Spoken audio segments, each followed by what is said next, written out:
अब देखिए अपना नेक्स्ट टॉपिक लेते हैं अपन, electric field lines and their properties. भाई इलेक्ट्रिक फील्ड लाइंस क्या होती हैं, कैसे इनको डिफाइन किया जाता है और उनकी कौन कौन सी कुछ खास कुछ इंपॉर्टेंट प्रॉपर्टीज हैं जो एग्जाम्स के लिए काफ़ी इंपॉर्टेंट रहती हैं।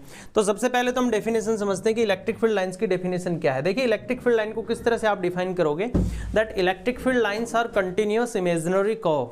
भाई इलेक्ट्रिक फील्ड लाइंस जो होती हैं वो कंटिन्यूअस इमेजिनरी कर्व होती हैं, ठीक है ना। So electric field lines are continuous imaginary curve. Electric field lines हैं वो एक कंटिन्यूअस बनने वाले इमेजिनरी कर्व होते हैं, such that tangent drawn at any point, such that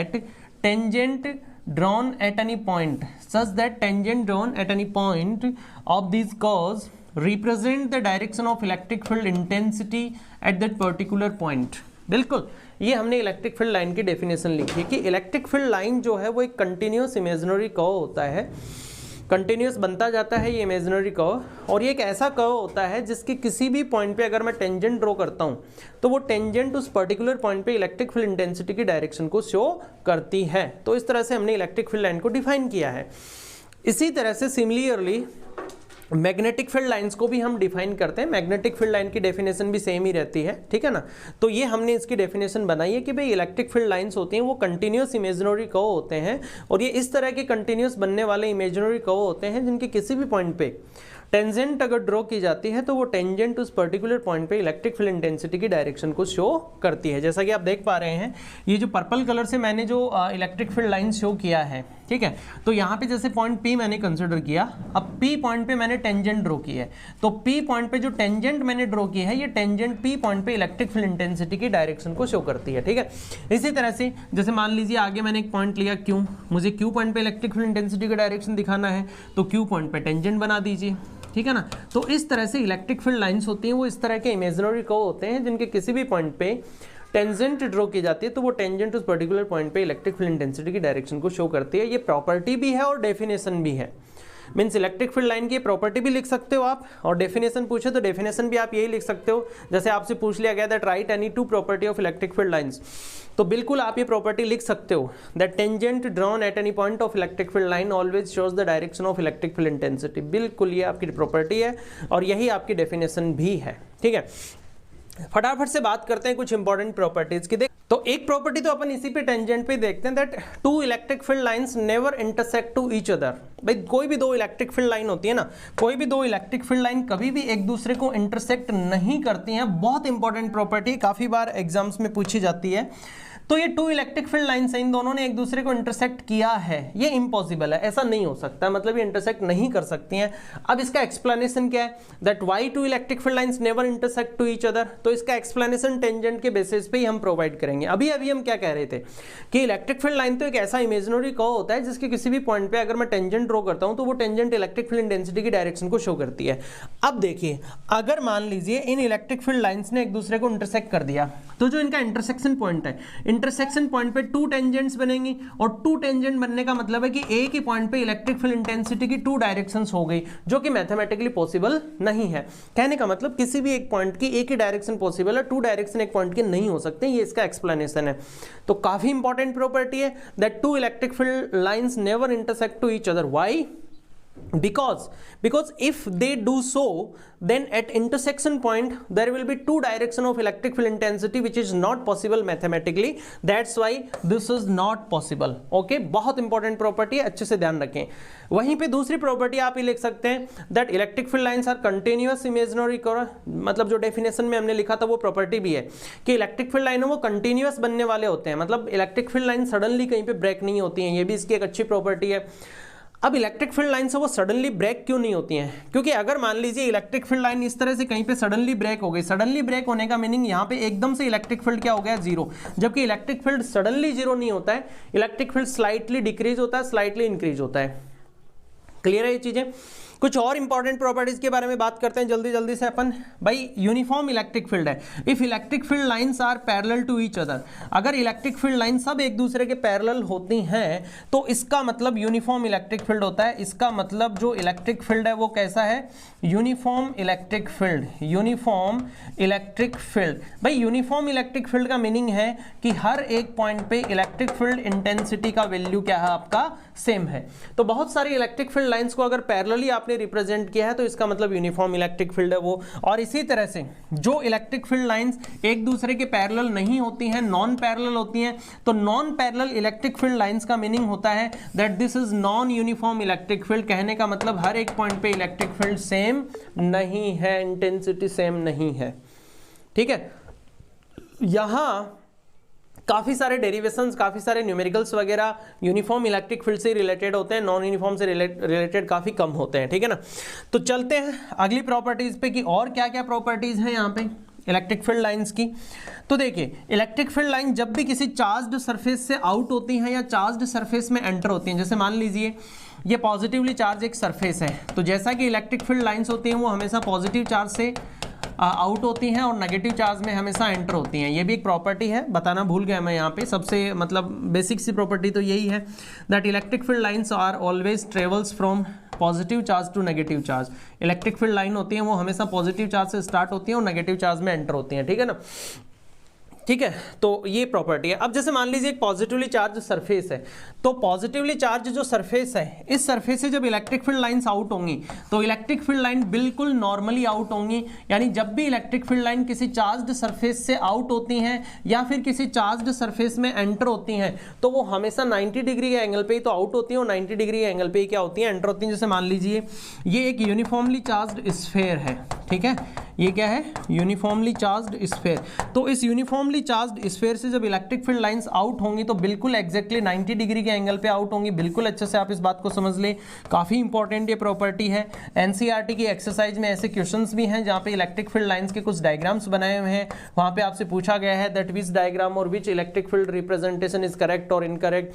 तो इन सभी प्रॉपर्टीज के बेसिस पे ही वहां पे आप समझ पाओगे कि कौन सा करेक्ट है, कौन सा इनकरेक्ट है। तो इलेक्ट्रिक फील्ड लाइन हमेशा चार्ज्ड सरफेस से नॉर्मली आउट होती हैं और नॉर्मली ही चार्ज्ड सरफेस में क्या होती हैं, एंटर होती हैं। बहुत इंपॉर्टेंट प्रॉपर्टी है, इस बात को अच्छे से क्लियर कर लें। इसके बाद कुछ और प्रॉपर्टीज हैं, उनके बारे में बात करें।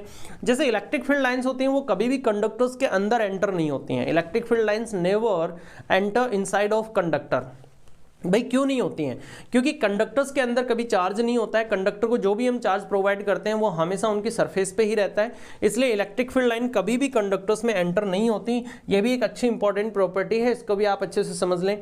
इसके बाद जहां इलेक्ट्रिक फील्ड लाइंस का क्राउड ज़्यादा होता है, जैसे मैंने ये कुछ इलेक्ट्रिक फील्ड लाइन्स यहाँ पे बनाई हैं, ठीक है। अब इसमें जैसे मैं कुछ पॉइंट्स नोट करता हूँ, say that this is point A, this is point B. अब मैंने यहाँ पे लिखा that electric field intensity is greater than at point A as compare to B point, ठीक है। तो क्या है प्रॉपर्टी कि जहां पे इलेक्ट्रिक फील्ड लाइंस का क्राउड ज्यादा होता है, या फिर यूं कहें कि जहां पे इलेक्ट्रिक फील्ड लाइंस ज्यादा क्लोज होती हैं, पास होती हैं, वहां पे इलेक्ट्रिक फील्ड इंटेंसिटी का वैल्यू ज्यादा होता है। और जहां पे इलेक्ट्रिक फील्ड लाइंस दूर होती हैं एक दूसरे से, मतलब क्राउड कम होता है, उनके बीच का सेपरेशन गैप ज्यादा होता है, वहां पे इलेक्ट्रिक फील्ड इंटेंसिटी कम होती है। तो जैसा कि आप इस डायग्राम में देख पा रहे हैं, ए पॉइंट पे इलेक्ट्रिक फील्ड इंटेंसिटी ग्रेटर होगी किससे, बी पॉइंट से। क्यों? क्योंकि ए पॉइंट पे इलेक्ट्रिक फील्ड लाइंस काफी क्लोज है और बी पॉइंट पे इलेक्ट्रिक फील्ड लाइन से वो काफी दूर है। ये भी एक अच्छी प्रॉपर्टी है इसकी कि जहां इलेक्ट्रिक फील्ड का क्राउड ज्यादा है, या फिर यूं कहें जहां पे इलेक्ट्रिक फील्ड लाइंस की डेंसिटी ज्यादा है, यानी यूनिट रीजन में जितनी ज्यादा इलेक्ट्रिक फील्ड लाइंस प्रेजेंट होंगी वहां पे इलेक्ट्रिक फील्ड इंटेंसिटी उतनी ही हाई होगी, ठीक है। तो ये कुछ प्रॉपर्टीज थी इलेक्ट्रिक फील्ड लाइंस के बारे में। ये अपना इलेक्ट्रिक फील्ड और इलेक्ट्रिक फील्ड इंटेंसिटी था। इलेक्ट्रिक फील्ड लाइंस के बारे में हमने समझा। अब अपन देखते हैं अपना नेक्स्ट टॉपिक है electric dipole and electric dipole moment, ठीक है। So first of all electric dipole का डेफिनेशन क्या होता है, देन अपन इलेक्ट्रिक डाइपोल मोमेंट जो एक फिजिकल क्वांटिटी है उसके बारे में समझेंगे। देखिए इलेक्ट्रिक डाइपोल क्या होता है। Actually electric dipole is a system of two charge. भाई जो इलेक्ट्रिक डाइपोल है वो electric dipole basically two charge वाला एक सिस्टम है, ठीक है। So electric dipole is a system of two charge such that value of both charge is equal and nature is opposite and both charge is placed at a very short distance from each other, ठीक है। तो इसको हम electric dipole कहते हैं। भाई electric dipole जो है वो टू चार्ज का एक सिस्टम है और ये ऐसा सिस्टम है जिसमें दोनों चार्जेस का मैग्नीट्यूड इक्वल होता है, नेचर अपोजिट होती है और ये दोनों चार्ज एक दूसरे से काफ़ी शॉर्ट डिस्टेंस पे रखे हुए होते हैं, ठीक है ना, उसको हम कहते हैं इलेक्ट्रिक डाइपोल। जैसा आप देख पा रहे हैं यहाँ पे मैंने एक को प्लस क्यू शो किया है और दूसरे चार्ज को मैंने माइनस क्यू शो किया है, तो मैंने इन दोनों चार्जेस के मैग्नीट्यूड सेम लिए हैं जबकि नेचर अपोजिट ली है। और इन दोनों चार्जेस के बीच का ये जो डिस्टेंस है, ठीक है, ये जो डिस्टेंस है, इस डिस्टेंस को जैसे हमने कंसिडर किया 2L, यहाँ हम 2L क्यों कंसिडर कर रहे हैं, ऐसा 2 का कोई कंसेप्ट इसमें नहीं है, आप इसको L भी कंसिडर कर सकते हैं, डिस्टेंस को D कंसिडर कर सकते हैं, X कंसिडर कर सकते हैं, बट 2L हमने यहाँ क्यों कंसिडर किया, क्योंकि यहाँ डाइपोल का टोटल लेंथ अगर मैंने 2L कंसिडर किया तो हाफ लेंथ L हो जाएगा। फर्दर हम कुछ डेरिवेशंस करेंगे, उनमें हाफ लेंथ का हमें रिक्वायरमेंट होगा, ठीक है। तो ये दोनों चार्ज पार्टिकल्स है plus Q and minus Q, and both are separated with a very short distance, यानी कि इन दोनों के बीच का जो डिस्टेंस है वो काफ़ी कम रहता है। हम कह सकते हैं कि ये डिस्टेंस जो होता है वो एंगस्ट्रम या mm के ऑर्डर में होता है, जो काफ़ी कम रहता है, ठीक है। तो दोनों के बीच का जो डिस्टेंस है वो 2L है, एक चार्ज अपना प्लस क्यू है, दूसरा चार्ज अपना माइनस क्यू है। इलेक्ट्रिक डाइपोल का जो टोटल चार्ज है ना, इलेक्ट्रिक डाइपोल का टोटल चार्ज रहेगा 0, क्योंकि इसमें एक प्लस क्यू चार्ज है, दूसरा माइनस क्यू चार्ज है। अगर टोटल चार्ज की बात करें तो टोटल चार्ज इलेक्ट्रिक डाइपोल का क्या रहेगा, 0 रहेगा, ठीक है। इलेक्ट्रिक डाइपोल का फिजिकल सिग्निफिकेंस क्या है, फिजिकल सिग्निफिकेंस का मतलब फिजिकली कहाँ प्रेजेंट होते हैं। तो जैसे H2 होता है, H2O का जो मॉलिक्यूल होता है उसमें इलेक्ट्रिक डाइपोल प्रेजेंट होते हैं, ठीक है। इसी तरह मतलब काफ़ी सारे इलेक्ट्रोलाइट केमिकल्स हैं, जैसे HCl है, HCl में H प्लस होता है, Cl माइनस होता है, वहाँ पे भी एक इलेक्ट्रिक डाइपोल जनरेट होता है। तो ऐसे इलेक्ट्रिक डाइपोल्स का जो फिजिकल सिग्निफिकेंस है वो इलेक्ट्रोलाइट केमिकल्स में इलेक्ट्रिक डाइपोल जो हैं वो जनरेट होते हैं, ठीक है। अब जो नेक्स्ट अपनी फिजिकल क्वांटिटी है, that physical quantity is electric dipole moment. भाई इलेक्ट्रिक डाइपोल मोमेंट जो ये फिजिकल क्वांटिटी है, जैसा कि आप देख पा रहे हैं, इसका जो सिंबल है इलेक्ट्रिक डाइपोल मोमेंट का सिंबल है वेक्टर P, यानी कि इलेक्ट्रिक डाइपोल मोमेंट एक वेक्टर क्वांटिटी है और इसका जो सिंबल है वो P है। क्या होता है electric dipole moment? So electric dipole moment is equals to the multiply of either charge and distance between both charge, ठीक है। Electric dipole moment is equals to the multiply of either charge and distance between both charge, यानी कि electric dipole के जो दोनों charge हैं उनमें से किसी एक चार्ज और दोनों चार्जेस के बीच का जो डिस्टेंस है, इनका जो मल्टीप्लाई होता है उसको हम इलेक्ट्रिक डाइपोल मोमेंट कहते हैं, ठीक है। और ये वेक्टर क्वांटिटी है, इसकी जो ऐसा यूनिट बनती है भाई, ऐसा यूनिट इस फॉर्मूले के अकॉर्डिंग क्या बनेगी, वो बनेगी कूलाम इनटू मीटर, ठीक है। सो इलेक्ट्रिक डाइपोल मोमेंट का जो ऐसा यूनिट है वो है कूलाम इनटू मीटर। अगर मैं बात करूं इसकी डायरेक्शन की, कि इलेक्ट्रिक डाइपोल मोमेंट जो है उसका डायरेक्शन क्या होता है, तो इसका डायरेक्शन होता है negative charge to positive charge. Is it okay? Electric dipole moment की जो डायरेक्शन है वो नेगेटिव चार्ज से किधर होती है, पॉजिटिव चार्ज की तरफ होती है। कहने का मतलब ये नेगेटिव चार्ज है, ये पॉजिटिव चार्ज है। सो नेगेटिव से positive, negative to positive, negative charge से पॉजिटिव चार्ज की तरफ अपने को डायरेक्शन शो करना है किसका, वेक्टर P का। Is it okay? ऐसा यूनिट इसका रहेगा कूलाम इनटू मीटर। कहीं कोई दिक्कत नहीं है? हाँ, अब हम देखते हैं इलेक्ट्रिक डाइपोल के डेरिवेशंस। देखिए इलेक्ट्रिक डाइपोल के 3 to 4 डेरिवेशन हैं। फर्स्ट अपना जैसे इलेक्ट्रिक डाइपोल की जो एक्सिस होती है उस पर इलेक्ट्रिक फील्ड इंटेंसिटी का वैल्यू हम फाइंड आउट करते हैं। इलेक्ट्रिक डाइपोल की जो इक्वेटोरियल लाइन है उस पर हम इलेक्ट्रिक फील्ड इंटेंसिटी कैलकुलेट करते हैं। फिर कुछ टॉर्क वगैरह डेरिवेशन है, कुछ पोटेंशियल एनर्जी के डेरिवेशन हैं। तो ऐसे करके काफ़ी इसके डेरिवेशन हैं हमारे सिलेबस में। पहले यहाँ पे हम ये समझ लेते हैं कि इलेक्ट्रिक डाइपोल की एक्सिस क्या होती है और इक्वेटोरियल लाइन क्या होती है। तो एक्सिस का मीनिंग तो सिंपल सा ये है दैट इलेक्ट्रिक डाइपोल के जो दोनों चार्ज होते हैं, इन दोनों चार्ज के सेंटर्स को मिलाने वाली जो ये स्ट्रेट लाइन है, this straight line is known as axis of electric dipole. जी हाँ बिल्कुल, हम इसी को क्या बोल रहे हैं, इलेक्ट्रिक डाइपोल का एक्सिस कह रहे हैं, जो कि दोनों तरफ एक्सटेंड होती है। अगर मैं बात करूं कि इक्वेटोरियल लाइन क्या होती है, तो इक्वेटोरियल लाइन को हम परपेंडिकुलर बाइसेक्टर भी कह सकते हैं। यानी इक्वेटोरियल लाइन जो है वो एक ऐसी लाइन है जो डाइपोल के मिड पॉइंट से पास आउट होनी है और एक्सिस के परपेंडिकुलर रहनी है, ठीक है। So a line which is passing through mid point of dipole and perpendicular to the axis of dipole is known as equatorial line. So ये आपका जो है, ये जो लाइन है, this line is equatorial line. जी हाँ बिल्कुल, यही है इक्वेटोरियल लाइन, ठीक है, जिसको हम परपेंडिकुलर बाइसेक्टर भी कहते हैं। तो ये एक्सिस और इक्वेटोरियल लाइंस के बारे में था। इलेक्ट्रिक डाइपोल मोमेंट का डायरेक्शन आपको क्लियर हो चुका है, नेगेटिव चार्ज से पॉजिटिव चार्ज होता है। ऐसा यूनिट इलेक्ट्रिक डाइपोल मोमेंट की कूलाम इनटू मीटर है। फॉर्मूला इसका है charge into length. Is it okay? चलो अब अपन चलते हैं डेरिवेशन पे। तो अपना फर्स्ट डेरिवेशन है that electric field intensity at axis of electric dipole. जी हाँ, इलेक्ट्रिक डाइपोल की जो एक्सिस है उस पे इलेक्ट्रिक फील्ड इंटेंसिटी हमें फाइंड आउट करनी है। कैसे क्या ये इलेक्ट्रिक फील्ड इंटेंसिटी हम फाइंड आउट करते हैं, डेरिवेशन की कैसे कैसे स्टेप्स बनती हैं, फाइनल क्या रिजल्ट होता है, क्या इसका वेक्टर फॉर्म होता है, ये सब चीज़ें हम फटाफट से जल्दी से समझने वाले हैं। देखिए सबसे पहले हम डायग्राम बनाते हैं। तो डायग्राम में ये जैसे अपना पॉजिटिव चार्ज हो गया, ये अपना नेगेटिव चार्ज हो गया, ये यहाँ पे इलेक्ट्रिक डाइपोल का एक्सिस हो गया, क्योंकि हमें एक्सिस पे ही electric field intensity find out करनी है। तो इस एक्सिस पे अपने क्या करना है, एक पॉइंट P कंसिडर करना है, हमें P पॉइंट पे electric field intensity find out करना है। ठीक है, जो इलेक्ट्रिक डाइपोल है भाई, इलेक्ट्रिक डाइपोल का जो टोटल लेंथ है वो मैंने यहाँ पे 12 कंसिडर किया है। ये इलेक्ट्रिक डाइपोल का मिड पॉइंट है। इलेक्ट्रिक डाइपोल के मिड पॉइंट से इस पॉइंट P का जो डिस्टेंस है उसको मैंने R कंसिडर किया है। ठीक है, तो इलेक्ट्रिक डाइपोल का जो हाफ लेंथ होगा वो हाफ लेंथ आपका L होगा, जैसा कि 2L यहाँ पे क्या है टोटल लेंथ है, तो L यहाँ पे हाफ लेंथ हो जाएगा। देखिए जिस पॉइंट पे आपको इलेक्ट्रिक फील्ड इंटेंसिटी का वैल्यू फाइंड आउट करना है, तो वही बात है, वहाँ पे आपको क्या करना होगा, वहाँ पे हमें वही सुपरपोजिशन प्रिंसिपल के अकॉर्डिंग चलना पड़ेगा। ठीक है, तो P पॉइंट पे इलेक्ट्रिक फील्ड इंटेंसिटी आप कैलकुलेट करना चाह रहे हो, तो सबसे पहले भाई ये ध्यान दो कि P पॉइंट पे इलेक्ट्रिक फील्ड हैं कितने। तो डेफिनेटली P पॉइंट पे यहाँ पे 2 इलेक्ट्रिक फील्ड होंगे। One electric field intensity is due to positive charge and another one electric field intensity is due to negative charge. फटाफट से दोनों की डायरेक्शन शो करते हैं। ये अपना पॉजिटिव चार्ज है, तो इस पॉजिटिव चार्ज का यहाँ जो इलेक्ट्रिक फील्ड होगा वो अवे फ्रॉम द चार्ज होगा। भाई जो पॉजिटिव चार्ज होता है इसका जो इलेक्ट्रिक फील्ड होता है, पॉजिटिव चार्ज जो होता है उसका इलेक्ट्रिक फील्ड जो होता है वो अवे फ्रॉम दी चार्ज हम शो करते हैं हमेशा। देखिए जो ये एक्सिस है, ठीक है, तो ये अपना जो है ऑब्जर्वेशन पॉइंट हो गया P। इस P पॉइंट पे हमें इलेक्ट्रिक फील्ड इंटेंसिटी की डायरेक्शन शो करनी है। ठीक है, तो जो डायरेक्शन है ये अपना पॉजिटिव चार्ज है। पॉजिटिव चार्ज का इलेक्ट्रिक फील्ड यहाँ P पॉइंट पे क्या होगा, away from the charge. This is the electric field intensity due to positive charge. और ये जो नेगेटिव चार्ज है, नेगेटिव चार्ज का इलेक्ट्रिक फील्ड P पॉइंट पे शो करोगे तो ये आपका डायरेक्शन रहेगा towards the charge, electric field intensity due to negative charge.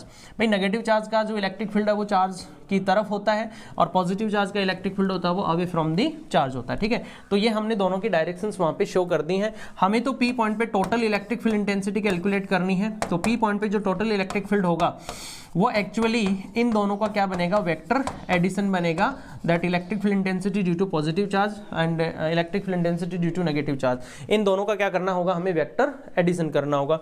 तो वेक्टर एडिशन अगर अपन बात करें तो पहले अपन दोनों का मैग्नीट्यूड देख लेते हैं, दोनों का वैल्यू क्या रहेगा। तो फटाफट से देखिए वैल्यू E प्लस Q यानी कि पॉजिटिव चार्ज है। तो आप देख पा रहे हैं जो पॉजिटिव चार्ज है, इस पॉजिटिव चार्ज से यहाँ पे P पॉइंट पे हमें इलेक्ट्रिक फील्ड कैलकुलेट करना है। तो फॉर्मूला अपना रहेगा KQ/R²। KQ/R² कहाँ से आ रहा है, ये भी एक छोटा सा अलग से डेरिवेशन है। Electric field intensity due to a point charge, electric field intensity due to a point charge, बिल्कुल एक छोटा सा डेरिवेशन है। जैसे मान लीजिए एक पॉइंट चार्ज है प्लस Q और इस पॉइंट चार्ज से R डिस्टेंस पे हमें इलेक्ट्रिक फील्ड इंटेंसिटी का वैल्यू फाइंड आउट करना है। तो R डिस्टेंस पे इलेक्ट्रिक फील्ड का वैल्यू रहता है KQ/R²। Is it okay? ये बिल्कुल एक स्मॉल सा छोटा सा डेरिवेशन है, ये रिजल्ट है, आप इसको अच्छे से लर्न करें कि कोई भी एक पॉइंट चार्ज होता है ना, ये पॉइंट चार्ज आपका प्रोटॉन हो सकता है, इलेक्ट्रॉन हो सकता है या अदर कोई कैसा भी पॉइंट चार्ज हो सकता है। तो कोई भी एक पॉइंट चार्ज है, उस पॉइंट चार्ज से R डिस्टेंस पे इलेक्ट्रिक फील्ड इंटेंसिटी का वैल्यू रहता है KQ/R²। अगर ये पॉइंट चार्ज आपका पॉजिटिव है तो ये इलेक्ट्रिक फील्ड का जो डायरेक्शन है वो अवे फ्रॉम द चार्ज हो जाएगा। अगर ये पॉइंट चार्ज आपका नेगेटिव है तो यहाँ इलेक्ट्रिक फील्ड का डायरेक्शन टुवर्ड्स द चार्ज हो जाएगा, बट मैग्नीट्यूड यही रहेगा KQ/R²। तो जी बिल्कुल यही KQ/R² का जो फॉर्मूला है, यही फॉर्मूला हम यहाँ पे यूज करने वाले हैं। तो ये जो पॉजिटिव चार्ज है, इस पॉजिटिव चार्ज से देखिए वो जो पॉइंट P है वो कितने डिस्टेंस पे है, तो वो R प्लस L डिस्टेंस पे है। तो इस पॉजिटिव चार्ज का यहाँ P पॉइंट पे जो इलेक्ट्रिक फील्ड होगा वो आपका रहेगा KQ/R plus L whole square. जैसा कि R² होता है तो R plus L whole square. इसी तरह से जो नेगेटिव चार्ज है भाई, आपका नेगेटिव चार्ज की वजह से यहाँ P पॉइंट पे इलेक्ट्रिक फील्ड क्या रहेगा, तो अगेन सेम फॉर्मूला KQ/, तो ये डिस्टेंस आपका रहेगा R minus L whole square. Actually क्या है कि पॉजिटिव चार्ज से वो जो डिस्टेंस है वो R प्लस L है, नेगेटिव चार्ज से वो डिस्टेंस है वो आपका R माइनस L है। ठीक है, तो ये आपके वैल्यूज हैं। अब हमें तो P पॉइंट पे टोटल कैलकुलेट करना है, टोटल के लिए हमें वेक्टर एडिशन करना है। इन दोनों इलेक्ट्रिक फील्ड इंटेंसिटीज के बीच का जो एंगल है वो 180 डिग्री आपको नजर आ रहा है। तो अगर ये एंगल 180 है और इनका वेक्टर एडिशन हम कर रहे हैं तो क्या होगा, दोनों का जो डिफरेंस होगा वही यहाँ का रिजल्ट होगा। तो कहने का मतलब जिसका वैल्यू ज्यादा है उसमें से कम वाले को अपन माइनस कर देंगे, वो अपना रिजल्टेंट इलेक्ट्रिक फील्ड रहेगा। तो इस तरह से जो अपना P पॉइंट है वहाँ जो इलेक्ट्रिक फील्ड होगा वो क्या होगा, देखिए ज़्यादा कौन सा वैल्यू है ये समझिए। तो आपका आप देख पा रहे हैं जो नेगेटिव चार्ज है, ये नेगेटिव चार्ज पी पॉइंट के ज़्यादा क्लोज था, इसलिए नेगेटिव चार्ज का जो इलेक्ट्रिक फील्ड है वो कुछ ज़्यादा है वहाँ पे बजाय किसके, पॉजिटिव चार्ज के। तो इसलिए क्या करना होगा हमें, k q upon r minus L whole square minus के q upon r plus L whole square, इस तरह से हम टोटल करेंगे। बिल्कुल वेक्टर एडिशन का ये पॉइंट है, यहाँ पे देखना है दो वेक्टर जब अपोजिट होते हैं तो दोनों का वेक्टर एडिशन करते हैं तो एक्चुअली दोनों का जो डिफरेंस होता है वही उनका रिजल्ट होता है। तो यहाँ पे डिफरेंस हमने लेना है, डिफरेंस में क्या ध्यान रखना है, जो ग्रेटर वैल्यू है उसमें से लोअर वैल्यू को माइनस कर देना है। फटाफट से अब इसको आगे सिंप्लीफाई कर लेना है, R minus L whole square into R plus L whole square, ये आपका एलसीएम रहेगा, के क्यू ये आपका के क्यू मल्टीप्लाई होगा R plus L into whole square से, ये वाला जो के क्यू है ये आपका मल्टीप्लाई होगा R minus L into whole square से मल्टीप्लाई हो जाएगा, ठीक है। फिर देखिए यहाँ पे के क्यू, जल्दी से मैं इसको सोल्व करता हूँ, K Q R square plus K Q L square, ये R plus L whole square यहाँ पे ओपन हो रहा है, साथ साथ में मैं मल्टीप्लाई भी कर रहा हूँ इसको, so 2 K Q R L. Okay, next अपन देखते हैं माइनस के Q R square and minus के Q L square and plus आपका रहेगा 2 K Q R L, okay, upon. तो अपॉन में देखिए ये जो है R minus L into R plus L, इसको हम एक साथ इसका होल स्क्वायर लिख देते हैं यहाँ पे, ठीक है। अब देखिए कौन कौन कैंसिल हो रहा है, जैसे ये के क्यू स्क्वायर के क्यू एल स्क्वायर और ये के क्यू आर स्क्वायर, ये आपके कैंसिल हो रहे हैं यहाँ पे। तो 2 K Q R L 2 K Q R L ये आपका टोटल हो गया यहाँ पे 4 K Q R L upon, और ये यहाँ पे एक आइडेंटिटी है A minus B into A plus B, यानी इसको आप A square minus B square लिखेंगे तो R square minus L square और होल स्क्वायर, ये यहाँ पे आपका रिजल्ट आ चुका है। अब देखिए यहाँ पे एक छोटा सा अजम्पशन है, और वो अजम्पशन क्या है, उस अजम्पशन को समझना है हमें कि वो अजम्पशन हम क्या ले रहे हैं। अजम्पशन ये है that if r is very very greater than to l, अगर r जो है, अगर r आपका l से काफी ग्रेटर, भाई r क्या है, r यहाँ पे आप देख पा रहे हैं कि डाइपोल का जो मिड पॉइंट है, डाइपोल के मिड पॉइंट से ऑब्जर्वेशन पॉइंट की जो डिस्टेंस है वो आपका r है, ठीक है। तो अगर ये r L से काफ़ी ज़्यादा होता है, L क्या है, L यहाँ पे डाइपोल का हाफ लेंथ है, तो अगर R का वैल्यू L से काफ़ी ज़्यादा होता है उस कंडीशन में क्या रहेगा रिजल्ट, वो आपको समझना है। तो उस कंडीशन में if R is very very greater than to L, then अपन क्या करेंगे, L स्क्वायर का अप्रोक्सीमेशन लेंगे जीरो के इक्वल, यानी L स्क्वायर जो उसको जीरो के इक्वल अपन अप्रोक्सीमेट करेंगे। तो उस कंडीशन में आपका जो रिजल्ट होगा फर्दर वो क्या होगा, electric field intensity at P point is equals to, तो देखिए यहाँ पे 4 K Q R L upon, ये एल स्क्वायर को आप जीरो कंसिडर करेंगे तो इट विल बी, ये आपका हो जाएगा r टू द पावर 4, ये r टू द पावर 4 हुआ यहाँ पे। अब देखिए कैंसिल आउट क्या हो रहा है, आप ये r और ये r टू द पावर 4, ये 4 पावर कैंसिल हो गई और यहाँ पे पावर कितनी रह जाएगी, 3 पावर यहाँ पे रह जानी है, ठीक है। तो यहाँ से फिर जो नेक्स्ट रिजल्ट आपका बनता है वहाँ चलते हैं अपन, नेक्स्ट रिजल्ट क्या बनता है जल्दी से उसको समझते हैं अपन। देखिए नेक्स्ट पे अपन चलते हैं, हाँ। तो ये देखिए आपका कैंसिल हो गया है यहाँ पे, तो जो नेक्स्ट रिजल्ट आपका है electric field intensity at P point is equals to 4 K Q L upon R cube, ये आपका रिजल्ट है। अब भाई इलेक्ट्रिक डाइपोल मोमेंट जो है उसके बारे में तो तुम्हें पता ही है, electric dipole moment P is equals to Q into 2L, बिल्कुल ये होता है। तो आप देख पा रहे हैं ये K है, ये Q है, L है और ये 4 है, तो मैं इसको लिख देता हूँ 2 into 2 K Q L upon R cube. तो Q इंटू 2L, QL और ये 2, इसको मैं P लिखूंगा, तो ये आपका फाइनल रिजल्ट बनेगा। एक्सिस वाला जो पॉइंट है वहां पे इलेक्ट्रिक फील्ड इंटेंसिटी रहेगी 2 kp upon R cube, this is our final result, ठीक है, 2 kp अपॉन आर क्यूब, ये स्केलर फॉर्म में है। अगर मैं बात करूं वेक्टर का, कहने का मतलब यहाँ P पॉइंट पे रिजल्टेंट इलेक्ट्रिक फील्ड का डायरेक्शन क्या होगा, अगर मैं आपको ये पूछता हूं that what is the direction of resultant electric field at point P, तो देखिए समझिए यहाँ पे जो पॉजिटिव चार्ज वाला इलेक्ट्रिक फील्ड था और ये नेगेटिव चार्ज वाला इलेक्ट्रिक फील्ड था, भाई इसमें से ग्रेटर इलेक्ट्रिक फील्ड कौन सा था, ग्रेटर वैल्यू किसका था, डेफिनेटली नेगेटिव चार्ज वाला जो इलेक्ट्रिक फील्ड था वो ग्रेटर था, ठीक है। तो जो रिजल्टेंट इलेक्ट्रिक फील्ड आपका क्रिएट होगा वो रिजल्टेंट इलेक्ट्रिक फील्ड इसी डायरेक्शन में क्रिएट होगा, इधर ध्यान दीजिए, जिसका वैल्यू हाई था उधर ही आपका रिजल्टेंट इलेक्ट्रिक फील्ड जो है वो क्रिएट होगा, ठीक है।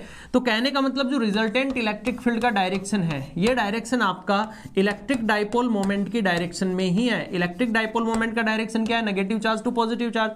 तो इसलिए वेक्टर फॉर्म में इसको कैसे लिखेंगे? वेक्टर ई एक्सिस, यानी एक्सिस पे जो इलेक्ट्रिक फील्ड होता है वो होता है 2kp upon R cube P cap. P cap यहाँ पे मैंने यूनिट वेक्टर यूज किया है, मीन्स इलेक्ट्रिक डाइपोल की एक्सिस वाले पॉइंट पे जो इलेक्ट्रिक फील्ड इंटेंसिटी की डायरेक्शन होती है वो डायरेक्शन इलेक्ट्रिक डाइपोल मोमेंट की डायरेक्शन में ही होती है।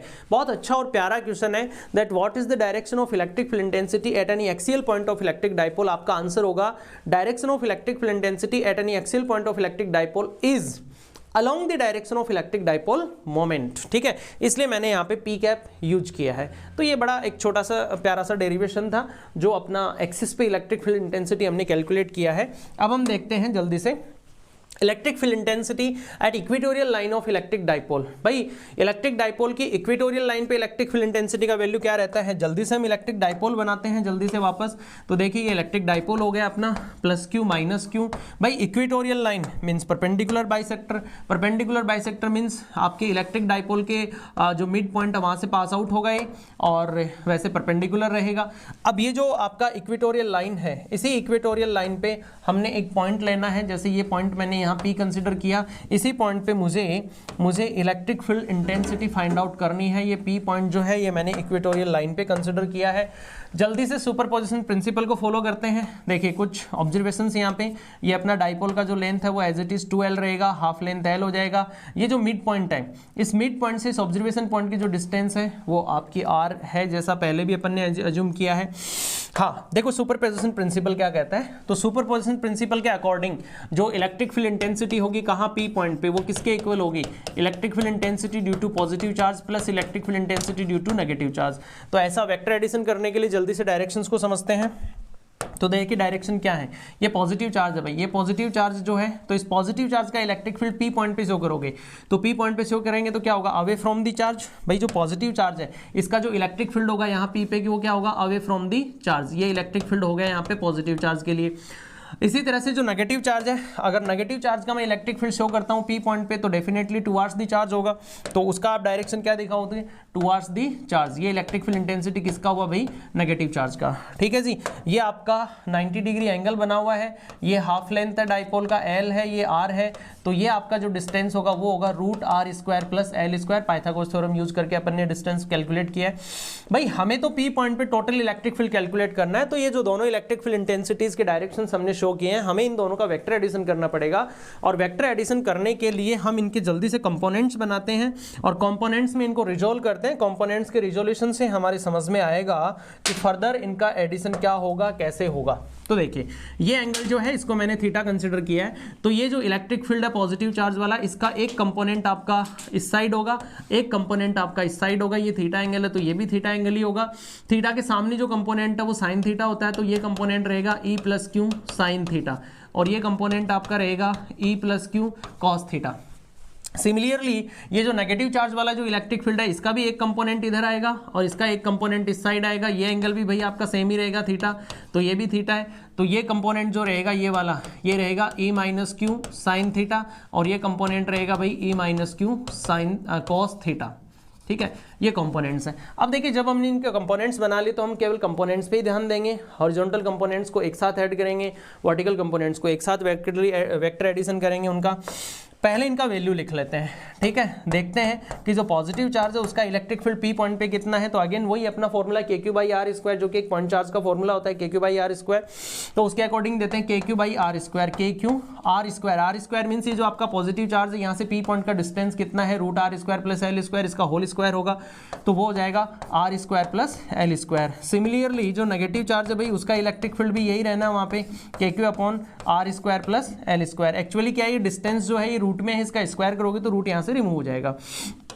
तो ये आप देख पा रहे हैं पॉजिटिव चार्ज और नेगेटिव चार्ज इन दोनों का जो इलेक्ट्रिक फील्ड है पी पॉइंट पे वो वैसे वैल्यू में तो सेम ही आ रहा है, बट एक्चुअली वहाँ पे कंपोनेंट्स जब रिजोल्यूशंस करते हैं तो हम देखते हैं कि E plus Q sine theta और E minus Q sine theta ये दोनों कंपोनेंट वैल्यू में इक्वल हैं, डायरेक्शंस में अपोजिट है, तो इनका तो वेक्टर एडिशन 0 हो जाएगा। तो कहने का मतलब पी पॉइंट पे जो भी टोटल इलेक्ट्रिक फील्ड वहां प्रेजेंट होगा, प्रोड्यूस होगा, वो सिंपली इन दोनों के एडिशन के इक्वल ही होगा। और डेफिनेटली जो रिजल्टेंट इलेक्ट्रिक फील्ड होगा उसकी डायरेक्शन भी यही रहेगी। आप ध्यान दें, जो रिजल्टेंट इलेक्ट्रिक फील्ड है उसका डायरेक्शन भी उधर ही रहेगा। तो इस तरह से जो कंक्लूजन पार्ट आपका बनता है that electric field at point P is equals to E plus Q cos theta plus E minus Q cos theta. Okay, E plus Q E minus Q दोनों के वैल्यू जो है वो सेम है, आपके सामने है।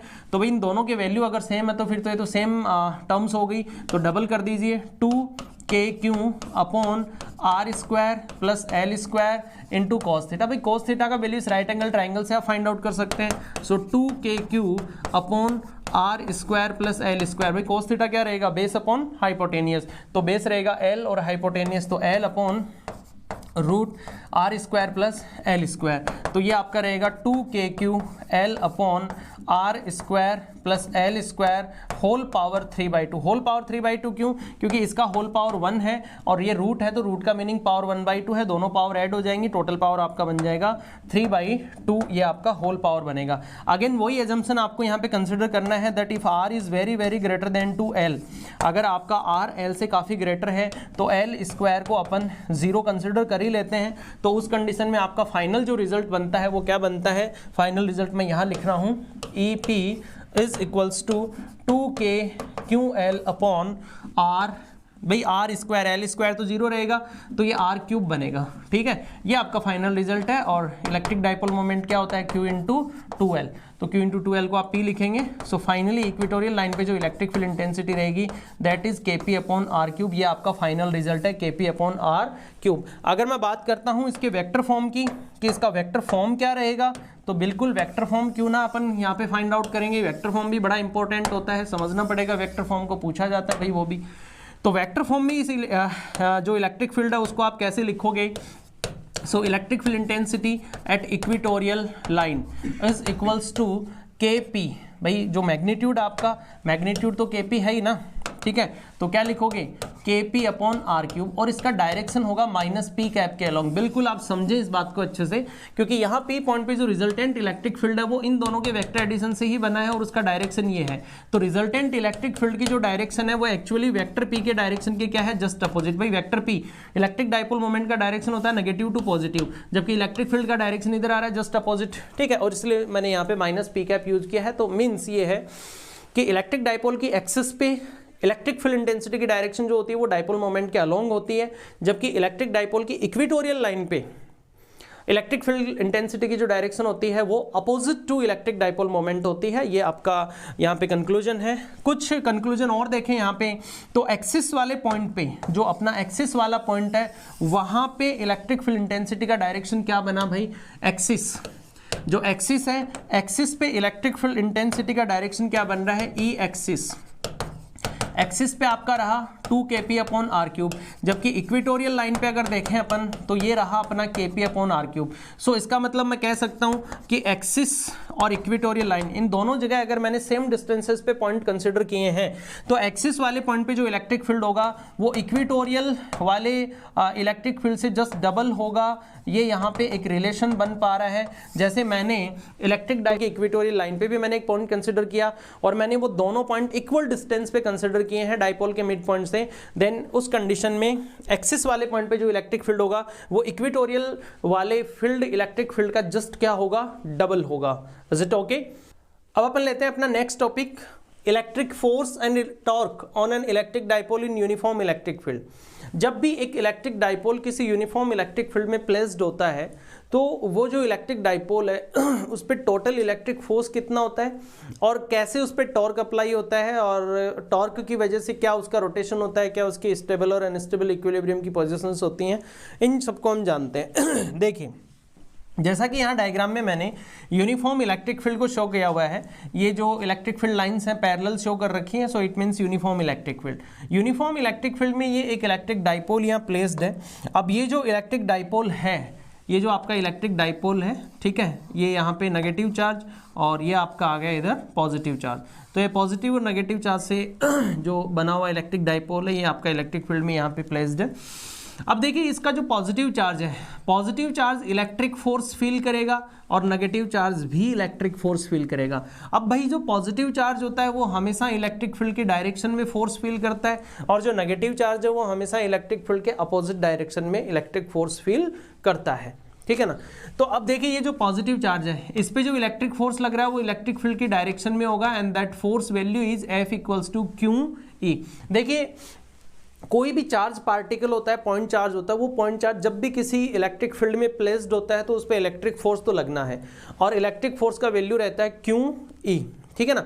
तो ये जो F इक्वल्स टू QE का फॉर्मूला है, F is equals to QE, this formula is very important formula. इस पे काफ़ी छोटे छोटे शॉर्ट क्वेश्चन बन जाते हैं। जैसे मान लीजिए ये आ गया that an electron is placed in an uniform electric field whereas the value of electric field is 2 × 10⁻² newton per coulomb. मतलब इस तरह से क्वेश्चन आता है कि आपको यूनिफॉर्म इलेक्ट्रिक फील्ड का वैल्यू प्रोवाइड कर दिया जाता है और कहता है कि उसमें एक इलेक्ट्रॉन है या एक प्रोटॉन है, तो उनका एक्सेलरेशन क्या होगा ये आप कैलकुलेट कीजिए। देखिए बीच में अपन देख लेते हैं एक छोटा सा क्वेश्चन। जैसे कहता है कि एक प्रोटॉन है और वो प्रोटॉन किसी यूनिफॉर्म इलेक्ट्रिक फील्ड में प्लेस्ड है, whereas uniform electric field value is 2 × 10⁻² newton per coulomb. अब देखिए यहाँ पे आपको यूनिफॉर्म इलेक्ट्रिक फील्ड का वैल्यू प्रोवाइड किया हुआ है। अब कहता है कि यहाँ पे एक प्रोटॉन है, तो प्रोटॉन का मीनिंग है कि प्लस ही चार्ज हो गया वो। अब प्रोटॉन जो है तो प्रोटॉन पे इलेक्ट्रिक फोर्स किधर लगेगा, along the direction of electric field. अब आपसे ये पूछ रहा है कि इस प्रोटॉन का एक्सेलरेशन कैलकुलेट कीजिए। भाई यहाँ पे सबसे पहले आपको समझना है कि ये प्रोटॉन जो इलेक्ट्रिक फोर्स फील कर रहा है, और इलेक्ट्रिक फोर्स का फॉर्मूला क्या है, F is equals to QE। तो Q चार्ज है, चार्ज कौन है अपना, चार्ज प्रोटॉन है, तो इलेक्ट्रिक फोर्स होगा। आपसे पूछ रहा है कि इस प्रोटॉन का एक्सेलरेशन क्या होगा, तो एक्सेलरेशन मीन्स इसको आप ma के इक्वल्स टू में लिखेंगे, तो A acceleration is equals to E/m। तो इस तरह से आप ये एक्सेलरेशन यहाँ से कैलकुलेट कर सकते हैं। स्मॉल e प्रोटॉन का चार्ज हो गया, कैपिटल E इलेक्ट्रिक फील्ड जो गिवन है, m यहाँ पे मास ऑफ प्रोटॉन हो जाएगा, वैल्यू पुटअप करोगे एक्सेलरेशन कैलकुलेट हो जाएगा, ठीक है ना। तो इस तरह से शॉर्ट क्वेश्चन यहाँ पे बनता है, काफ़ी अच्छा क्वेश्चन है, ठीक है, कि एक इलेक्ट्रॉन या एक प्रोटॉन या फिर अनदर कोई चार्ज पार्टिकल किसी यूनिफॉर्म इलेक्ट्रिक फील्ड में प्लेस्ड है, तो उसका एक्सेलरेशन अपन कैसे कैलकुलेट करेंगे, F इक्वल्स टू QE का फॉर्मूला। तो काफ़ी इंपॉर्टेंट फॉर्मूला है, इसको आप अच्छे से ध्यान में रखें। हाँ, तो चलते हैं अपन वापस अपने टॉपिक पे। That electric dipole is placed in uniform electric field. तो ये जो इलेक्ट्रिक डाइपोल है इसके पॉजिटिव चार्ज पे इलेक्ट्रिक फोर्स फील करेगा, ये पॉजिटिव चार्ज पे ये जो इलेक्ट्रिक फोर्स फील करेगा in the direction of electric field, और ये जो इलेक्ट्रिक फोर्स फील करेगा negative charge opposite to electric field. अब जैसा कि ये यूनिफॉर्म इलेक्ट्रिक फील्ड है और चार्जेस के वैल्यू भी सेम रहते हैं, तो इसका मतलब ये है कि इस नेगेटिव चार्ज पे जितना इलेक्ट्रिक फोर्स लग रहा है इलेक्ट्रिक फील्ड के अपोजिट डायरेक्शन में, उतना ही इलेक्ट्रिक फोर्स इस पॉजिटिव चार्ज पे लगेगा किधर, इलेक्ट्रिक फील्ड की डायरेक्शन में। तो अगर मैं इन दोनों इलेक्ट्रिक फोर्सेस का वेक्टर एडिशन करता हूं तो इनका वेक्टर एडिशन तो भाई जीरो होगा, क्योंकि पॉजिटिव और नेगेटिव इन दोनों चार्जेस पे जो इलेक्ट्रिक फोर्स लग रहे हैं इनका वैल्यू सेम है, डायरेक्शन अपोजिट है, तो वेक्टर एडिशन तो इनका जीरो होना है। सो दैट अपना रिजल्ट क्या बन रहा है, that what is electric force, यानी कि जो इलेक्ट्रिक डाइपोल है, इलेक्ट्रिक डाइपोल जो यूनिफॉर्म इलेक्ट्रिक फील्ड में प्लेस्ड है, इस यूनिफॉर्म इलेक्ट्रिक फील्ड में रखे हुए इलेक्ट्रिक डाइपोल पे जो टोटल इलेक्ट्रिक फोर्स रहेगा, that total electric force will be zero. Is it clear, ठीक है, इसको आप अच्छे से ध्यान में रखें। हाँ, तो भाई टोटल इलेक्ट्रिक फोर्स तो इस पे जीरो है, बट लेकिन ये जो दोनों फोर्स हैं यहाँ पे, इन दोनों फोर्सेस का लाइन ऑफ एक्शन डिफरेंट है, and that's why this two force are behaves like a couple force. ठीक है, ये जो दोनों फोर्स हैं, भाई थोड़ा ध्यान दे बात पे, मैं जो बोल रहा हूं उस पे, ये जो दोनों फोर्स हैं, इन दोनों फोर्सेस का डायरेक्शन जो है वो अपोजिट है, दोनों फोर्सेस का मैग्नीट्यूड इक्वल है, एंड दोनों फोर्सेस की जो लाइन ऑफ एक्शंस हैं वो आपकी डिफरेंट हैं। तो भाई ऐसे दो फोर्स जिनका वैल्यू सेम हो, डायरेक्शन अपोजिट हो और उनका लाइन ऑफ एक्शन डिफरेंट हो, ऐसे फोर्सेस को कपल फोर्स कहते हैं। और ऐसे फोर्सेस हमेशा टॉर्क डेवलप करते हैं, जिसकी वजह से ऑब्जेक्ट या पार्टिकल बॉडी जो भी है उसका रोटेशनल मोशन स्टार्ट हो जाता है। ठीक है, तो यहाँ पे डेफिनेटली ये जो दोनों फोर्स हैं, ये दोनों फोर्स मिलकर कपल फोर्स बन गए, और ये दोनों फोर्स यहाँ पे टॉर्क डेवलप करेंगे और उसकी वजह से ये इस डाइपोल को रोटेट करेंगे। ठीक है, तो यहाँ टॉर्क कितना बनता है वो हमें कैलकुलेट करना है। फटाफट से हम टॉर्क की बात करते हैं। देखिए ठीक है, तो भाई टॉर्क का जो बेसिक फॉर्मूला है वो क्या है, टॉर्क टॉर्क सिंबल है आपका tau, and torque is equals to force into perpendicular distance, force into perpendicular distance between line of action, between line of action of both forces. भाई जो दोनों फोर्स हैं, उन दोनों फोर्सेज की जो लाइन ऑफ एक्शंस हैं उनके बीच का परपेंडिकुलर डिस्टेंस आपको यहाँ पे देखना पड़ेगा, perpendicular distance between line of action of both forces. तो दोनों फोर्सेज की लाइन ऑफ एक्शंस के बीच का जो परपेंडिकुलर डिस्टेंस है उसको आइदर फोर्स से मल्टीप्लाई करेंगे तो टॉर्क आपका कैलकुलेट हो जाएगा। So torque tau equals to, देखिए फोर्स कितना है, वो फोर्स आप चाहे पॉजिटिव चार्ज पे देखें चाहे नेगेटिव चार्ज पे देखें, भाई फोर्स का वैल्यू है QE। परपेंडिकुलर डिस्टेंस यहाँ पे हमें देखना होगा, ऑब्जर्व करना होगा परपेंडिकुलर डिस्टेंस कितना क्या है, ध्यान दीजिए परपेंडिकुलर डिस्टेंस पे, ठीक है। तो परपेंडिकुलर डिस्टेंस देखिए, ये जो फोर्स है इसका लाइन ऑफ एक्शन आपका ये है, इसका लाइन ऑफ एक्शन ये है, तो इन दोनों के बीच का परपेंडिकुलर डिस्टेंस आपका ये रहेगा। मानी कि ये परपेंडिकुलर डिस्टेंस का मीनिंग है कि दोनों फोर्सेज की जो लाइन ऑफ एक्शन है उनके परपेंडिकुलर रहना चाहिए। अब यहाँ पे जो डाइपोल है, डाइपोल का जो लेंथ है वो अपन ने 2L कंसिडर किया है, और ये एंगल जो है, ये एंगल आपका थीटा है। भाई ये थीटा एंगल कहाँ है, कौन कौन से ऐसे वेक्टर्स हैं जिनके बीच ये एंगल बना हुआ है, ये बहुत इंपॉर्टेंट है। So theta is the angle between vector P and vector E। भाई ये जो एंगल है ये आपका electric dipole moment and electric field intensity के बीच का एंगल है। तो इलेक्ट्रिक फील्ड इंटेंसिटी का जो डायरेक्शन है वो तो इलेक्ट्रिक फील्ड लाइन से शो कर ही रखा है मैंने, और जो इलेक्ट्रिक डाइपोल मोमेंट होगा, इलेक्ट्रिक डाइपोल मोमेंट का जो डायरेक्शन होता है वो आपको क्लियर है, इलेक्ट्रिक डाइपोल मोमेंट का डायरेक्शन होता है negative charge to positive charge. तो ये आपका एंगल थीटा यहाँ पे फॉर्म हो जाता है, this theta angle is between vector P and vector E, ठीक है। तो ये इंपॉर्टेंट एंगल यहाँ पे, तो डाइपोल का जो लेंथ है वो आपका 2L है, थीटा यहाँ पे एंगल है, तो इस तरह से एक राइट एंगल ट्राइंगल बन जाता है। हमें तो ये वाली डिस्टेंस चाहिए, हमें तो दोनों फोर्सेज की लाइन ऑफ एक्शंस के बीच की जो परपेंडिकुलर डिस्टेंस है उसकी रिक्वायरमेंट है। तो ये लेंथ आपका बनेगा बेटा जी 2L साइन थीटा, ये राइट एंगल ट्राइंगल बन चुका है इसमें, तो इसमें हाइपोटेनियस आपका 2L है, ये थीटा एंगल है, तो परपेंडिकुलर हो जाएगा 2L साइन थीटा। यानी कहने का मतलब perpendicular distance between line of actions of both forces ये आपका रहेगा 2L साइन थीटा। तो इस तरह से टॉर्क आ गया QE into 2L sine theta. अब जैसा कि इलेक्ट्रिक डाइपोल मोमेंट का फॉर्मूला होता है चार्ज इंटू लेंथ, तो Q इंटू 2L, इसको आप P लिखेंगे, then torque will be PE sine theta. ये भाई आपका टॉर्क का रिजल्ट है। हेंस कोई भी इलेक्ट्रिक डाइपोल है और वो इलेक्ट्रिक डाइपोल जब भी किसी यूनिफॉर्म इलेक्ट्रिक फील्ड में प्लेस्ड होता है तो उस पर लगने वाले टॉर्क का वैल्यू रहता है PE साइन थीटा। देखिए टॉर्क एक वेक्टर क्वांटिटी है, और वेक्टर क्वांटिटी है तो डेफिनेटली इसका वेक्टर फॉर्म भी होगा। सो इन वेक्टर फॉर्म में आप लिखेंगे vector tau is equals to vector P cross vector E। Is it okay? कहने का मतलब ये जो एंगल है भाई, ये एंगल आपका वेक्टर P और वेक्टर E इन दोनों के बीच में एंगल बना हुआ है, और साइन थीटा रिमूव करेंगे तो क्रॉस प्रोडक्ट होगा। सो ये आपका यहाँ पे वेक्टर फॉर्म है, vector tau is equals to vector P cross vector E। अगर मैं ये बात करता हूँ आपसे that what is the direction of vector tau, what is the direction of vector tau, vector tau मतलब जो टॉर्क है उसकी डायरेक्शन क्या होगी, तो भाई वेक्टर टो का जो डायरेक्शन है, वेक्टर टो का जो डायरेक्शन है वो वेक्टर P के भी परपेंडिकुलर है, और वेक्टर टो का डायरेक्शन जो है वेक्टर E के भी परपेंडिकुलर है। हम ये कह सकते हैं the direction of torque is perpendicular to the plane, is perpendicular to the plane in which vector P and vector E are is in existence, ठीक है। तो ये वेक्टर टो की डायरेक्शन हो गई। अब इसके बाद हम कुछ स्पेशल केसेस की बात करते हैं कि ये जो एंगल है आपका थीटा, इसके बेसिस पे स्टेबल इक्विलिब्रियम क्या होता है, अनस्टेबल इक्विलिब्रियम क्या होता है, कहाँ टॉर्क मैक्सिमम होता है, कहाँ टॉर्क जीरो होता है, ठीक है। इसके बेसिस पे कुछ स्पेशल केसेस यहाँ बनते हैं, उनको हम देखते हैं फटाफट से, ठीक है। तो वो स्पेशल केसेज है, देखिए number 1, when theta is equals to 0 degree. Theta 0 का मीनिंग है दैट जो आपका वेक्टर P और वेक्टर E है उन दोनों के बीच का जो एंगल है भाई, वो एंगल आपका रहेगा 0 डिग्री, तो माइनस क्यू प्लस क्यू। ये देखिए माइनस क्यू प्लस क्यू हो गया, तो यहाँ पे वेक्टर P का जो डायरेक्शन है, वेक्टर P, भाई वेक्टर P का जो डायरेक्शन है नेगेटिव टू पॉजिटिव, तो vector P and vector E, यहाँ पे थीटा साफ साफ नजर आ रहा है 0 डिग्री है, तो इस कंडीशन में टॉर्क क्या रहेगा, PE साइन 0 0, सो टॉर्क यहाँ पे रहेगा 0, जी हाँ बिल्कुल 0, और इसको हम कहते हैं स्टेबल, इसको क्या बोलते हैं, स्टेबल इक्विलिब्रियम का पोजीशन। बिल्कुल बहुत अच्छा क्वेश्चन है that what do you understand by stable equilibrium of electric dipole in uniform electric field. So answer is when electric dipole is parallel to electric field, it is known as stable equilibrium. उसके बाद में जब electric dipole electric field के anti parallel होता है, anti parallel का meaning है कि थीटा आपका रहेगा 180, ये जैसे electric dipole minus Q plus Q, तो यहाँ पे वेक्टर पी का जो डायरेक्शन है नेगेटिव टू पॉजिटिव है, तो आप देख पा रहे हैं वेक्टर पी वेक्टर ई दोनों के लिए एंगल आपका क्या रहा 180। भाई साइन 180 भी जीरो ही होता है होने को, तो इस कंडीशन में भी टॉर्क तो जीरो ही रहेगा, बट ये अनस्टेबल इक्विलिब्रियम की पोजीशन है। इक्विलिब्रियम इसलिए बोल रहे हैं क्योंकि यहाँ पे टॉर्क जीरो है बट अनस्टेबिलिटी वाली कंडीशन है।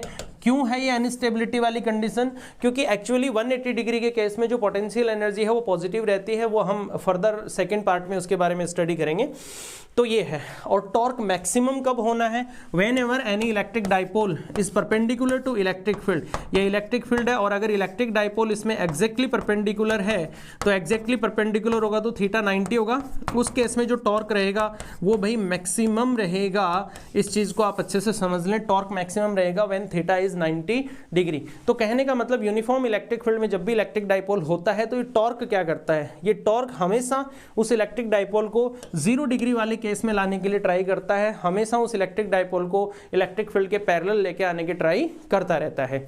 ओके, तो ये था अपना इलेक्ट्रोस्टैटिक का fast track revision part first. Part number second में हम स्टडी करेंगे electric flux and Gauss's law and application of Gauss's law के बारे में। Okay, thanks a lot.